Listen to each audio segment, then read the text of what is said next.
Greetings. Finally got around to finishing Dragon Age Inquisition, which took me a while.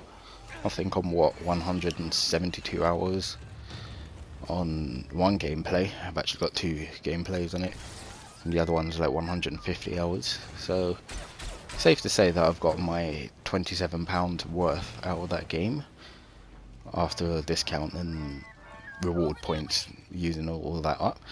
Anyway, moved on to the next game, which is pretty much Evolve, and Abe and his colourful language over there. But yeah, Evolve is pretty much, well, versus mode on Left 4 Dead. Well, one person gets to be the tank and the other four gets to pretty much hunt them down. And Left 4 Dead was pretty much one of the reasons why I actually got the 360 in the first place, so it's actually only fitting that I get the PS4 just for this. And to be honest, I was hyped, as if anything. This game I've been looking forward for it for ages. Got disappointed when they actually delayed it a bit. Got excited again when it finally came out, and so far, yeah, no, I've been enjoying it. It's a pretty fun game. One thing that strikes me straight off the bat is how balanced that this game seems to be. All the hunters seem fairly balanced, and none of them really seem overpowered, although there is a lot of preference to people using Abe, and hard to see why not, because, you know, he's got a pretty neat way of tracking down the monster, and as you can see with the tracking dart, because as soon as that tracking dart hits, well, everyone knows where the monster is and they'll be following it for quite some time. Plus he also comes equipped with stasis grenade, which is pretty much every time I throw down the arena, I just bombard the whole place with stasis grenade as it slows the monster down to a considerable speed, and I usually just like to rely on the other hunters to sort of, well, damage him. But yeah, apart from that, the hunters seem fairly balanced, and I'd go as far as saying that the monsters are balanced as well. Perhaps, I still don't even know, but perhaps with the exception of the Wraith, I'm not 100% convinced that he's overpowered. Maybe, like I said in some of my previous tweets and all that, I just don't know how to use him. Sorry, her. And it's confusing because it's fairly balanced, because she does have a low health pool and low armor, so she can be pretty much taken out by a competent team. Emphasis on the competent. I've noticed that every time I've gone up against a Wraith, it's been a struggle, mainly because I'm playing in teams that there's one person that's just letting the team down, and it's a struggle against a decent Wraith player. And yet, every time I seem to be the Wraith, not by choice, I've gone up against nothing but well-organised teams. And Abe again, seriously, your language, watch it. And yeah, every time I've gone up against teams, they're always organised. And maybe it's just due to the fact that I don't know how to use the Wraith effectively, but with the others I can sort of, yeah, I know how to use the Goliath, I know how to use the Kraken. In fact, the Kraken is actually one of my favourites. No, it is my favourite. Who doesn't enjoy raining down lightning death upon your enemies? It's fun, most fun thing you can do in this entire game. But with the Wraith, I think of 5 games played with the Wraith, and I've lost every single one of them. Yet when I've gone up against the Wraith, I think I've played like 7 games against the Wraith, I've lost every single one of them. So yeah, aside from that, I do think that this game is quite well balanced.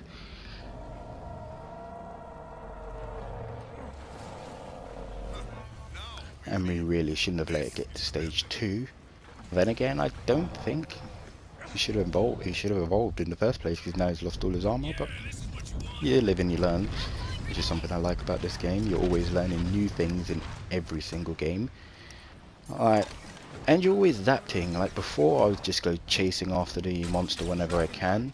Now I like to sort of just sit up in high places and try and observe the monster from afar. And I think in another video I learned that you don't always have to move all the time if you're the monster.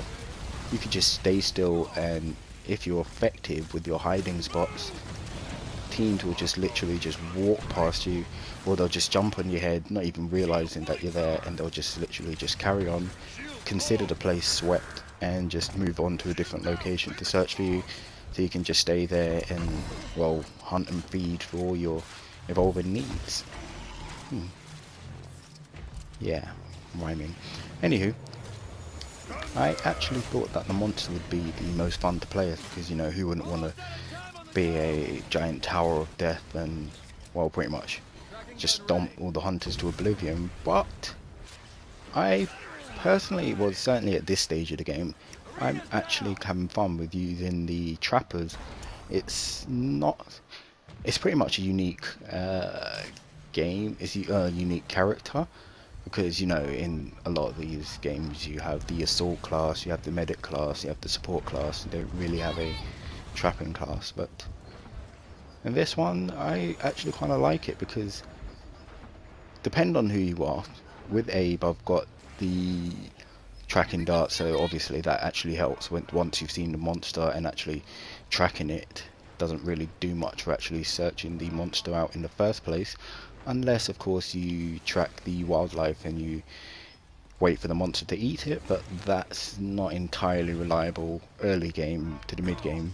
Certainly late game, when, you know, the monster's already stage 3 and you're trying to find it and it's feeding on food and you've already tracked like half of the wildlife, it certainly helps. But I feel at that stage you shouldn't even be trying to find the monster, you should be trying to defend the power relay at the end. But yeah, then you've got Griffin, who's another one of my favourites, because he has sound spikes, so that actually helps. And oh gosh, didn't even know where the monster was, but successfully trapped it. Gotta love it. So yeah, you got Griffin, who's got sound spikes, so that will help if the monsters come rampaging through a certain radius of your sound spikes. And not only that, he has the harpoon gun, which I just love trolling the monsters with that. Yeah, so he's basically got a harpoon gun, which will limit the monster's movement, and oh my gosh, it is just so much fun to use. The other trapper is Maggie.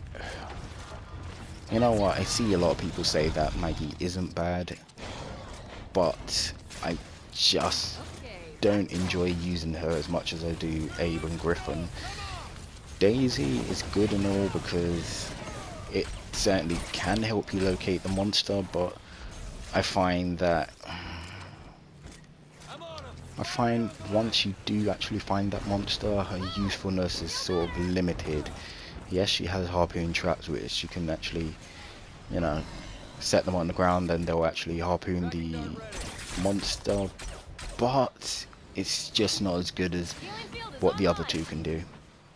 I think she's useful in certainly finding the monster when you don't know where he or her are hiding, and it certainly is helpful if the monster is just one that's just sneaking around and not really leaving any footprints. But I feel this game that is not too hard to locate the monster in the first place, because as long as there's plenty of cliffs, there's plenty of high up sections, and as long as the monster is moving around, you're always going to spot it. And here's me just spamming that arena button, hoping to try and trap it in. And yeah, I think she does have the most powerful submachine gun. I'm not sure about the actual stats yet, but I suppose that is a plus her way, especially if you just focused on just damaging the monster. But I don't know, for me I've had a blast just being the trapper and just effectively restricting the monster's movement and just trying to stop it from doing anything. Maybe later on, when I decide I want to actually contribute a little bit more in terms of doing damage, I might end up using Maggie a little bit more, but for now Abe and Griffin is like, wow, my favorite trappers. But yeah, of course, that's just pretty much the trappers. The other classes do have their whole balancing issues, and all in all, I still would say that the balance for the most part, maybe a few tweaks would make them even more balanced and help improve the effectiveness of some characters. But as I said, I feel this game is actually quite balanced. It's not, you're not finding that there's a particular class or anything like that that's just completely dominating the game. But yeah, anyway, so as you can see, we're pretty close to pretty much killing this Goliath, and oh yeah, no, I do know why, but we don't actually kill it here, which we, in hindsight, we probably should have. I should probably have been more focused on just dealing damage rather than trying to slow it down when it was, well, this close to death. Oh, the other thing is I also forget that my arena has actually gone back and I can use it again, but I completely messed up. But it doesn't really last for that much longer. It's just pretty much just us just chasing down the Goliath for a good, what, 1-2 minutes, and then they die due to some orbital barrage. I think there's Hank on our team, I'm not sure. But yeah, I suppose the bowl will last me a good while yet, especially as there aren't any excellent games coming out. I mean, the next one, I suppose, is Battlefield Hardline, but even then I'm still not that hyped for it. Anyway, that's about it for this video. Take care of yourself and keep being you.